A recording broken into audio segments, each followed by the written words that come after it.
அப்படின்னா என்ன அர்த்தம் சொல்றேன். வெள்ளைக்கு இல்லை கள்ளச்சந்தை அப்படின்னு கொன்றைவேந்தன்ல ஒரு வார்த்தை வருது. என்னது? வெள்ளைக்கு இல்லை கள்ளச்சந்தை அப்படின்னு கொன்றைவேந்தன் சொல்றது.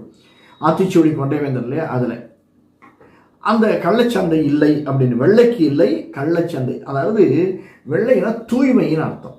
தூய்மையா இருக்கிறதுக்கு திருட்டு மனசு வராது. தூய்மை எண்ணம் கொண்டவர்களுக்கு திருடணும் ஏமாற்றணும்னு மனசு வராது அப்படின்னு சொல்ல வருது அது. ஸோ கள்ளம் அப்படின்னா அந்த மாதிரி அர்த்தம். தூக்கத்தை தவிர்த்து விட்டு, சாதாரணமாக கள்ளம் தவிர்த்து கலந்து ஏலோர் எம்பாவாய், தூக்கத்தை விடுத்து ஏந்திரு அப்படின்னு. தவிர்ந்து அப்படிங்கிறது என்னன்னா, தவிர்ந்து இத்து இன்னானது விகாரம் அப்படின்னு தமிழில் ஒரு இலக்கணம் இருக்கு. இத்து தவிர்த்து அப்படிங்கிறது தவிர்ந்து அப்படின்னு சொல்லுவார். இதுல இவர் சொல்லச்சு ரொம்ப அழகா ஒரு பட்டிமன்றத்தில் ஜெயராஜன் இருக்கார் இல்லையா, இலங்கை ஜெயராஜ், அவர் வந்து பட்டிமன்றத்தில் சொல்லச்சே ஒரு அழகான இந்த வார்த்தையை இத்தானது விகாரம் அப்படிங்கிறதுக்கு உதாரணம் ஒன்று சொன்னார். ரொம்ப அற்புதமான உதாரணம்.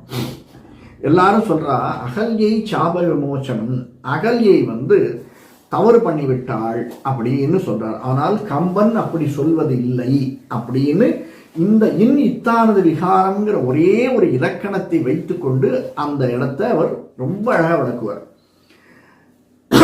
கம்பன் சொல்றான் அப்படின்னு அது அப்புறம் பார்க்கலாம். அந்த மாதிரி கள்ளம் தவிர்ந்து கலந்தேலோர் என்பாவை ஏந்திருங்கோளேம்பா அப்படின்னு